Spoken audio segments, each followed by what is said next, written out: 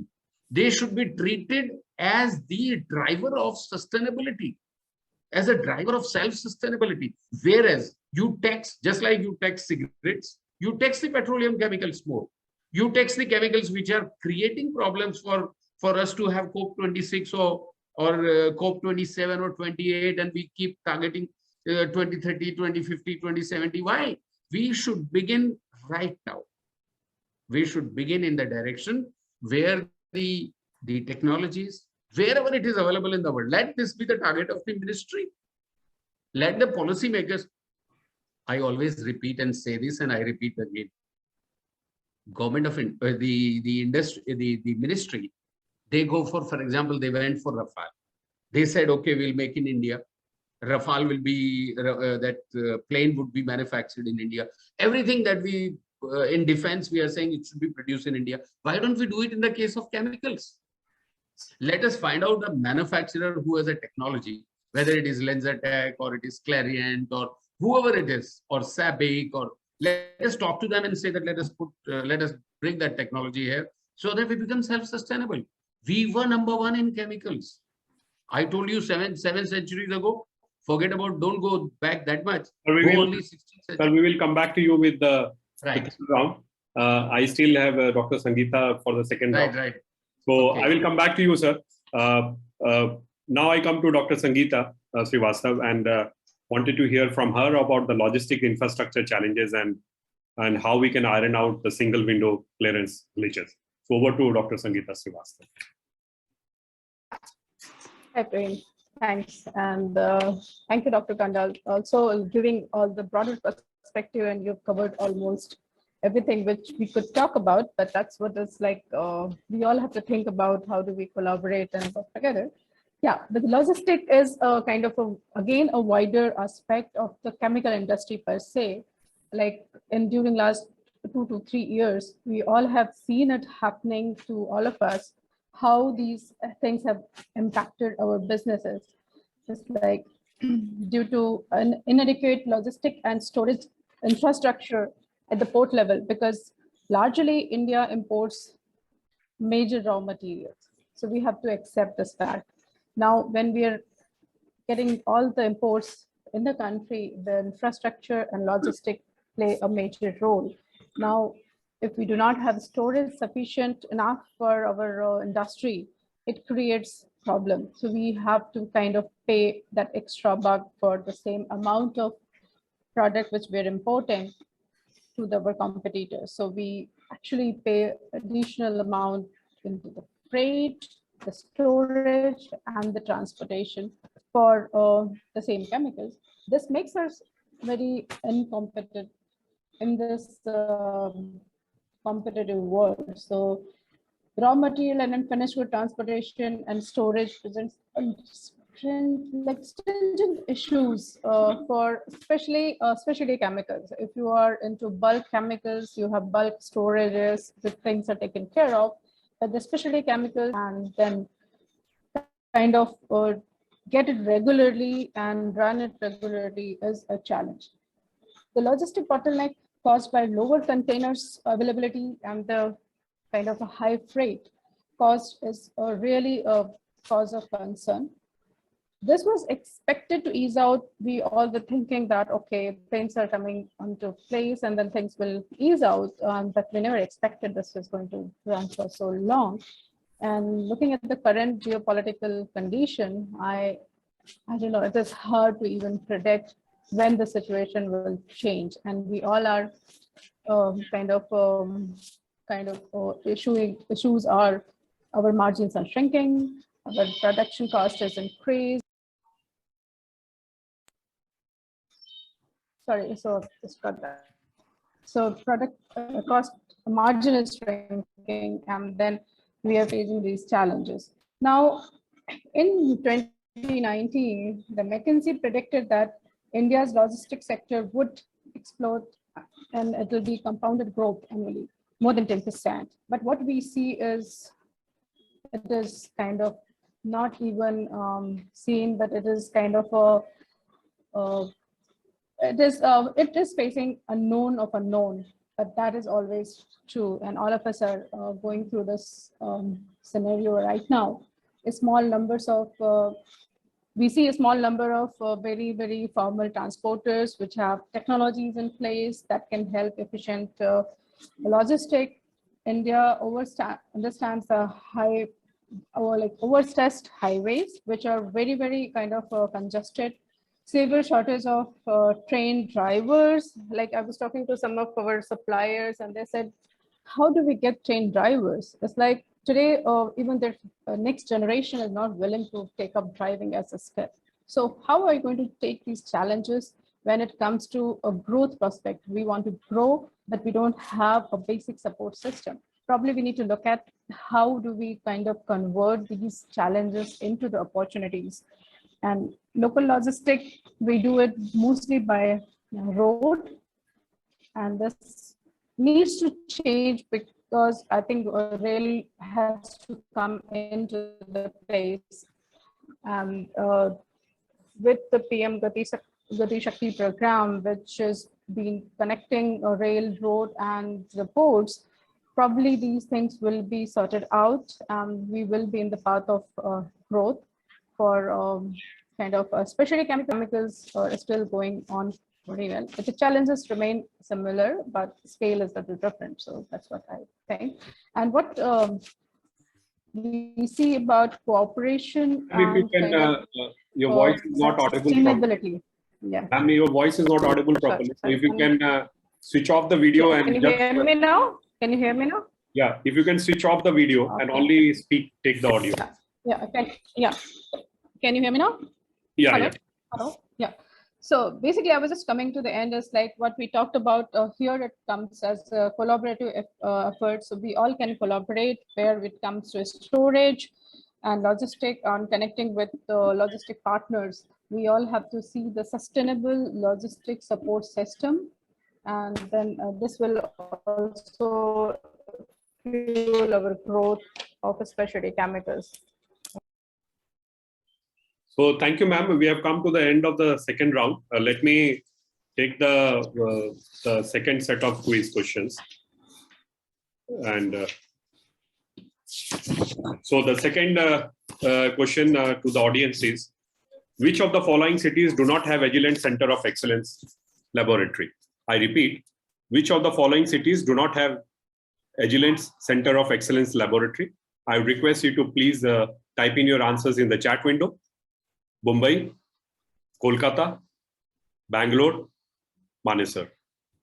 Which of the following cities do not have Agilent Center of Excellence Laboratory? Mumbai, Kolkata, Bangalore, Manesar. So I will now request all my speakers to be precise because we are at 16:27 and we have 9 questions to take. So I'm just reversing the order again. And I request Dr. Sangeeta Srivastava ji, if she can talk about raw material availability and shortage, rising input cost. You mentioned of some of that in your previous round. And then we will take the way forward from all the other speakers. So over to Dr. Sangeeta Srivastava.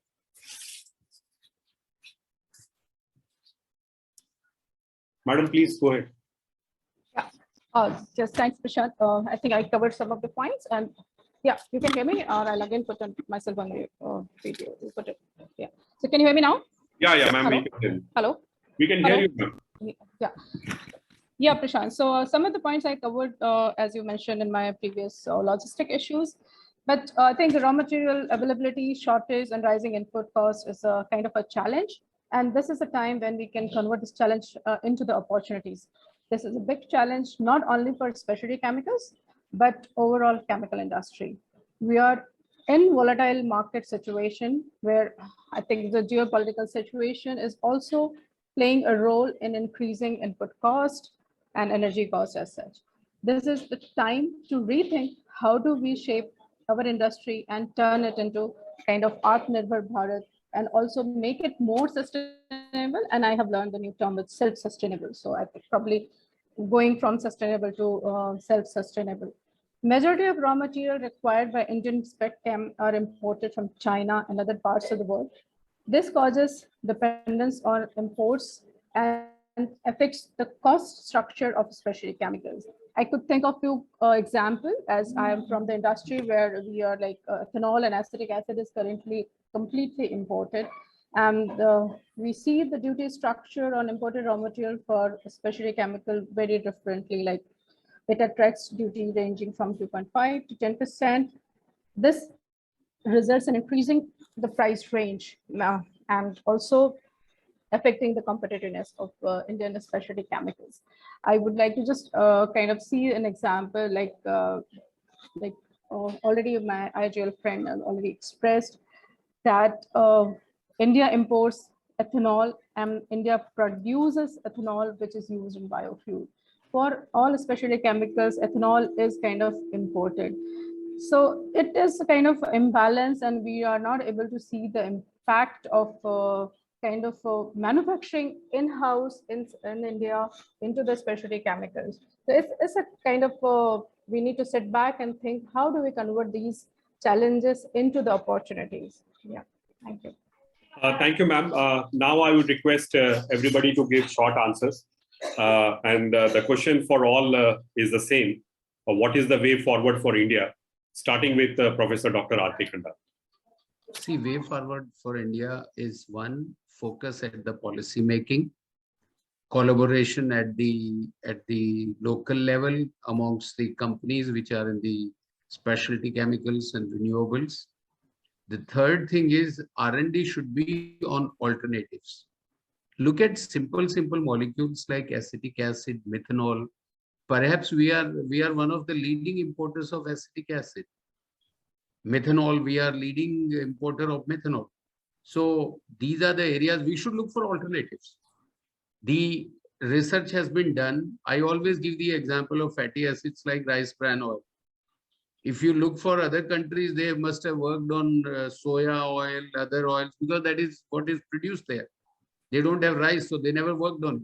So we should start looking for alternatives using our own locally available resources, which are unique.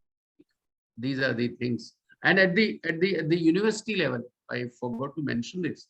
At the university level, our syllabus should have focus. We should have BTech in specialty chemicals. We should have Bachelor of Technology in renewable chemicals. Why chemical engineering? Let us have renewable chemical engineering, because renewable chemical engineering concepts are completely different from conventional chemical engineering and chemistry. Thank you. Thank you, sir. Sekharji, what's the way forward and with focus attention towards ESH and sustainability? Over to Sekharji. If you talk way forward, there are four points. One point which I already made is in terms of collaboration of within the industry, within India, between the various chemical supply manufacturers. If I talk, the next point is the innovation. That is very important in the research and the new products, what we go on bringing it, whether in a sustainable way or otherwise. We're fundamentally getting into innovation, more of a research within India. Third point is the skilling and reskilling of our people. Making younger generation who interested into getting into chemical industry, making this industry a great place to work for MSCs, BSCs, BTechs in chemical technology and chemical industry. Third important point is the attention towards ESG and SHE, the safety, health, and environment, and the environment and sustainability part of it. That is very important, because that is what is going to grow this country further, especially chemical industry. Because chemistry industry is not known for these kind of things, and that is where we'll have to give a focus attention to ESG and the safety, health, and environment aspects, which will make this industry a industry where people would like to come, work, and also invest going forward. Thank you, Sekharji. Now I come to Dr. Alok Pullar. So the way forward, your remarks, bullet points. The way forward from my perspective is that stay focused more on higher value added manufacturing rather than labor intensive manufacturing to manage the cost ecosystem. Along with new specialty chemicals, adapt advanced manufacturing technologies, because this is something where we see a lot of companies are lagging. Like they focus on molecules, but they don't focus on the technology part of it. So this will enable a higher level of automation, and cost of production will come down. Cultivate culture of innovation, invest on R&Ds. That is something which is very important to go ahead, and benchmark labor costs against certain countries Like when you see China business moving to India, it is not actually moving to India. When China is going down, it is moving to countries like Vietnam, Philippines, Cambodia, Myanmar. So our benchmarking of labor cost should be against these countries. Protect the technologies and novel products portfolio through binding IPRs. Still, our students, when they're passing out from the colleges, or our scientific community, when they're working in some of the private sector, they are not still focusing on the intellectual property rights. They don't know how they should protect their technology. So these are the things where they should focus if they have to play a long inning in the specialty chemistry, and conserve the natural resources. That is something very important. In hurry, we should not start spoiling our environment. That is important. And of course, the road transportation infrastructure need to be improved a lot. Stay well informed about the policies and the global regulatory framework. Somebody was mentioning about the REACH regulations. It should not happen that you are ready with a product and you want to sell it in some country, but you're not ready with the regulatory requirement of that particular country. So keep well informed about the regulatory framework and find ways to extract better value out of business through branding, improved packaging. Sometimes your products are very good, but by the time it reaches the customer, the branding is not there or packaging is not good. So your products are not accepted well in the market. And of course, promote the agility in decision making. Sometimes you have the products ready, but the investments get delayed. Time is lost in taking decision. So that is something which is not so good for the business. And aim for the world-class quality. Don't compromise on the quality. That is very important for the success. Thank you very much. Thank you, Dr. Alok Kullarji. Praveen, your final views, last views. So, and then, then we take up the Q&A. I would request all my delegates to please type in their questions. I see 9 Q&A questions. So, okay.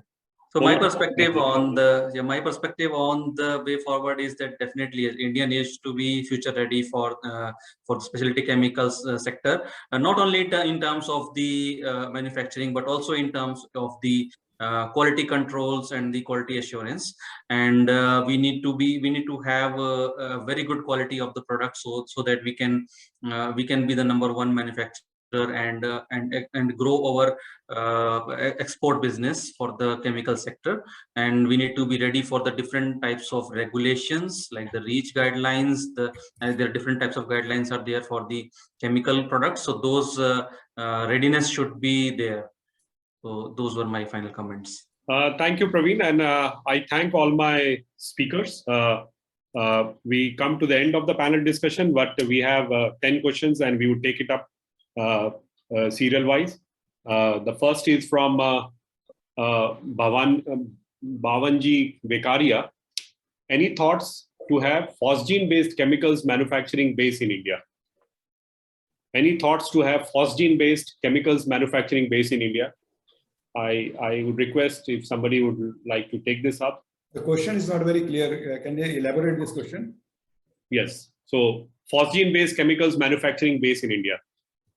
There are already a couple of phosgene based manufacturing in India, but there are again alternate routes for phosgene also coming up now.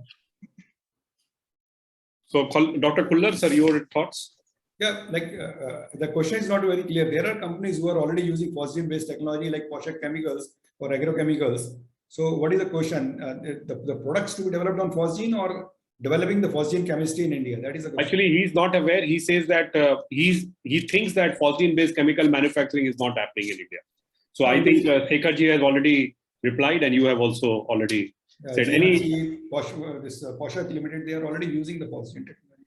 Dr. Khandal, your short answer, sir. We should avoid it. We should avoid it. We should go for alternatives, like Sekharji said. We should look for alternatives to phosgene. Sir, this is something I differ in this, because you see, if we avoid isocyanate chemistry because of the Bhopal gas accident, if we avoid phosgene because of the toxicity, if we avoid sodium cyanide because of the toxicity, then we are killing these important molecules also. No, sir, not because it is how we use them with safety. That is what is. No, what I meant saying is, rather than going all, because the question was we should make it a hub in India. What I meant saying is we should look out. For example, polycarbonates, you can manufacture by alternate routes. You don't have to manufacture them by phosgene. So that is what I meant. Not that we should use as much as possible all possible chemicals which make you produce specialty chemicals in a better way, you should use. But not India become the hub of phosphine chemicals. This is. Thank you, sir. Mr. Asit Koti is talking about specialty chemicals industry is moving towards filling the void or say gap created due to supply constraint from China. How do we ensure that we do not become a chemical chamber or a gas chamber of the world? Is it possible to be a zero emission bracket as well as liquid manufacturer? So can specialty chemical be a zero emission manufacturing in the country? See, it is the matter of discipline, okay, and the ethics, which sometimes most of the Indian companies are, say, compromising on. You can see the basic, say, the scenario in the Gujarat belt itself. You can see so many years the industries are there, but that ethical practice of controlling the pollutants going into the air is still not practiced. So while the wish list is that sustainability should be there, zero emissions should be there. And you see, when the companies can produce such advanced molecules, why they cannot have the scrubbers in their system to scrub down all these waste gases going into the air?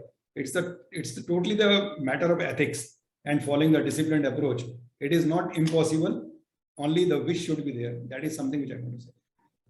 Thank you, sir. Dr. Vinay Jain is talking about what about India readiness on specialty chemicals under MII used in semiconductor sector. Anybody would like to take this?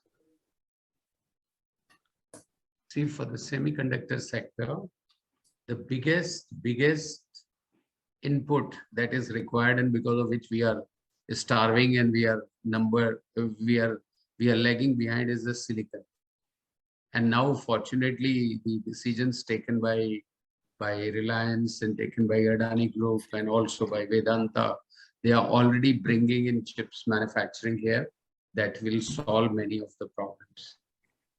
Abhay Kumar is talking about, can Agilent provide services to develop MOA for trace metal analysis in ultra pure chemicals for semiconductor/PV industries by ICP MS or ICP OES as per SEMI standards? Praveen Arya? Yeah, so to answer that question, so we have been closely working for this particular application for the quality testing of the semiconductors analysis, and we have already now developed a solution for this kind of testing by using our ICP-MS technology as well as our FTIR technology for this particular testing of the semiconductors. So we are completely ready with the solution, and we are ready to deploy it in the market. Thank you. Bilson Shukla is talking about very good thought to start a thought process that closely and cohesive working of R&D and sales and marketing. This would be a wonder and synergistic approach for specialty chemicals era. So this is just a thought, no questions to it. Ravi Shankar Rajanna is talking about if all the steps are done at one place, logistics, transportation reduces, which reduces the cost, isn't it? So ma'am, your thoughts, you were focusing on logistics and supply chain. So I agree with him that if all the steps are done at one place, logistic transportation reduces, which reduces the cost. So that is also just a remark which he has given. So your thoughts, Dr. Sangeeta ma'am.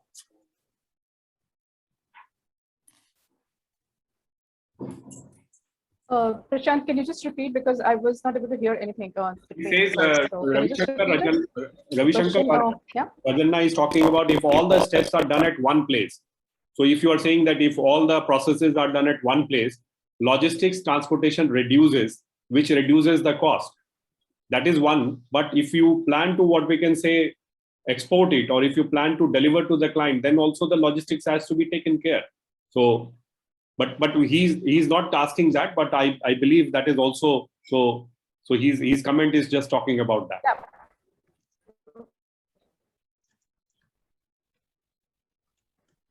Yeah. Please go ahead, ma'am.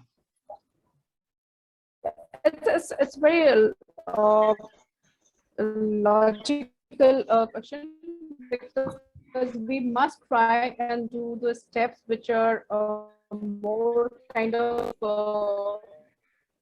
yeah. Your voice is not clear, ma'am. Sorry, I'll just I will come Can back. you hear me now? Yeah, please go ahead. Hello. It's Can not you clear, hear ma'am. me? Hello? Yeah, it's clear. Please go ahead. Hello. Can you hear me? Yeah, ma'am. Please go ahead. Can you hear? Yeah. Okay. Sorry. I think.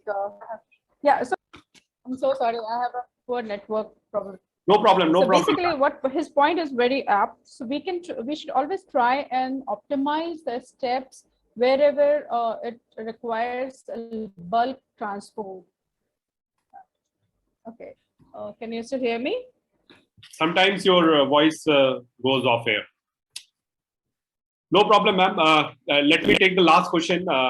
This is an anonymous attendee, and he's talking about B2C companies use digital marketplaces to sell their product directly to their customers. B2B companies find it difficult to do so through B2B marketplace and have to depend upon personal connections to get customers, which scales up slowly at the cost of sales force. What changes or new things should B2B marketplaces do to solve this?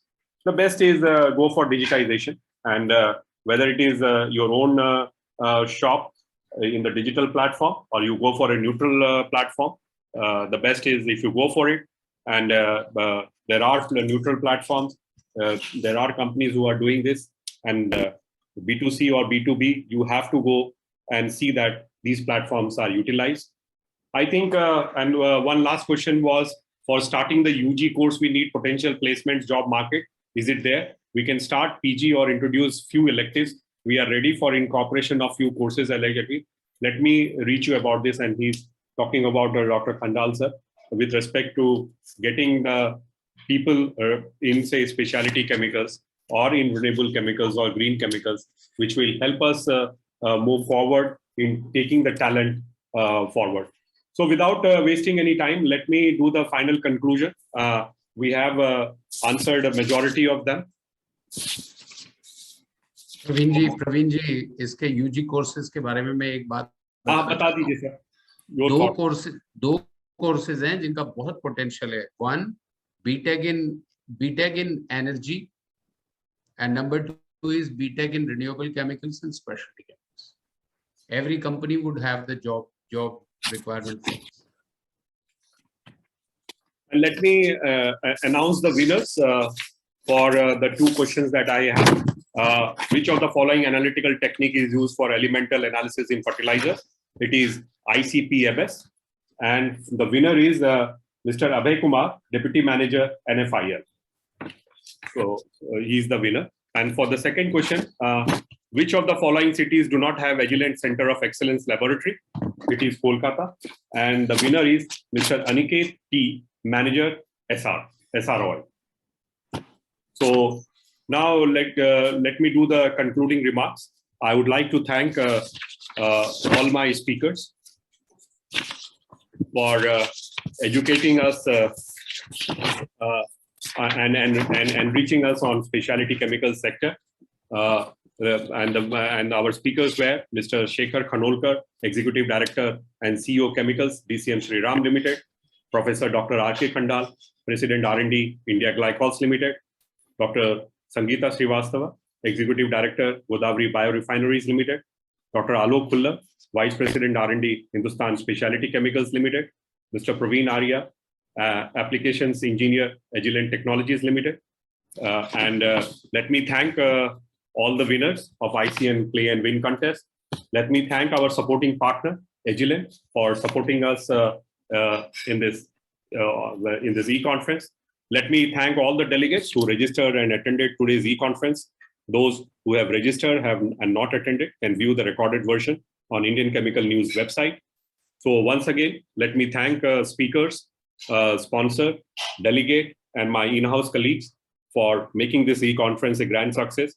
I would request you to please visit our website and sign in for the next series of conference, which I have already announced.